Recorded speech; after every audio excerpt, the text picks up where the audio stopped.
What attracted you to the role of Mother Anastasia, and what do you like most about her character? Okay, so what attracted me most to the role of Mother Anastasia was, first of all, just knowing that I was going to be in Kogonada's hands, because really, like, that's how I found out about it, is he called me and he said, so I'm going to do this Star Wars TV show. And I was like, Star Wars, Kogonada, actually, Kogonada, Star Wars. It was just like win-win. And then, he began to tell me about the character, and he, we've had so many conversations over the course of our, creative relationship. And he started speaking to me about some of the things that, like, we had spoken about, in my personal life as a mother.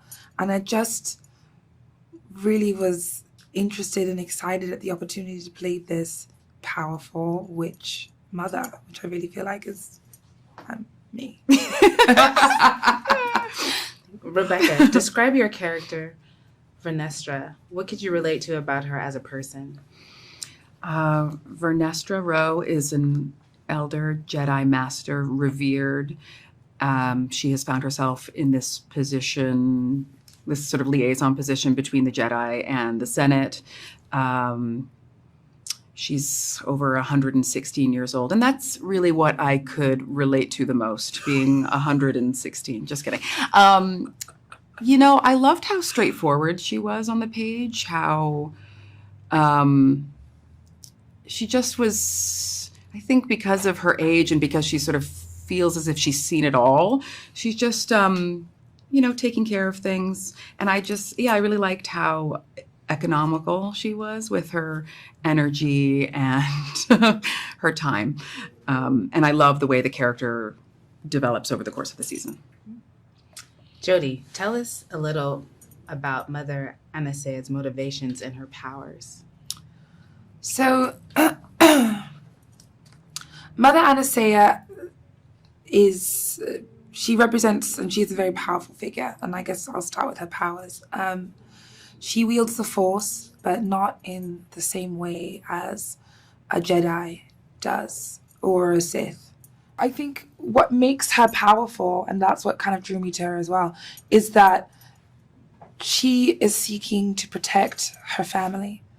Her coven, the Witches of Brendok, their way of life, which is in many ways threatened by the Jedi, because it doesn't exist in like, if you would say that there's sort of this binary of like what makes sense for a person who's using the Force, they don't exist in that space.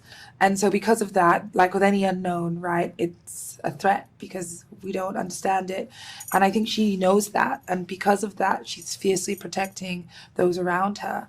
Her powers of creation are unmatched. And that also makes her someone who needs to be very careful about what she's teaching and how she's protecting those around her. How does it feel to be part of Star Wars? What did you enjoy most about the experience?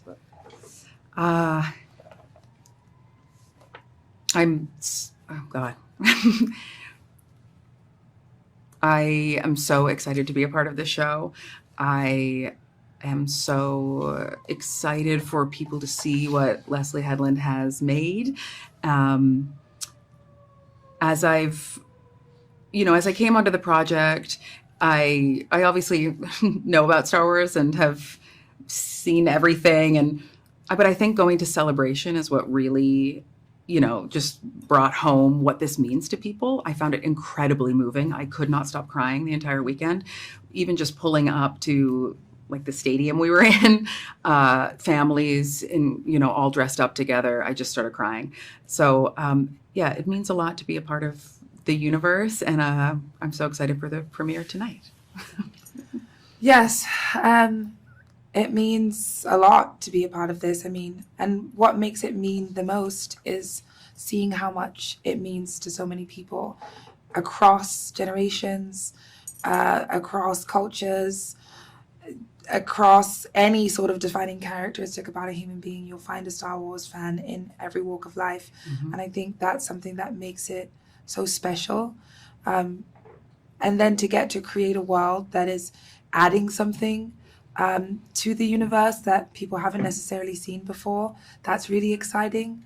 I just can't wait for people to see it. I think I know that one of the biggest things that struck me when I joined this project was how fierce of a star we had in Amandla. And I can't wait for people to see this character that she's built. Characters, can I say that? Yeah, you can. These characters that she inhabited in two completely different ways, and with such not only an emotional and spiritual, you could see that she was taking an emotional and spiritual path into it, but also an intellectual path. I mean, when I stepped onto this project, I read an essay that she had, a couple essays that she had written about her characters, and I've just never seen anybody approach anything that way. And I'm so excited for people to meet her and to see what this all is about and be blown away.